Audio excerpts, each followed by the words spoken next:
রবিবার ছুটির দিনে তো একটু ভালো মন্দ খেতেই হয়, তাই আজকে বানিয়েছিলাম ইলিশ ভাপা। মাছগুলো ভালো করে ধুয়ে পরিষ্কার করে নিয়েছি। পাটার মধ্যে নিয়ে নিয়েছি জিরে, সর্ষে আর পোস্ত আর দুটো লঙ্কা দিয়ে সব কিছু একসাথে মিহিন করে বেটে নিয়েছিলাম। নিয়েছি একটা টিফিন বাটি, বাটির মধ্যে সব মাছগুলো দিয়ে বাটা মশলাটা দিয়ে দিয়েছি।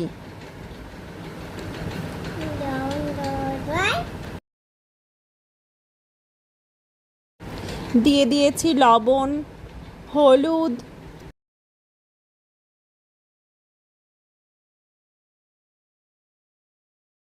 চারটে কাঁচা লঙ্কা, ওপর দিয়ে একটু কাঁচা সর্ষের তেল দিয়ে দিয়েছি।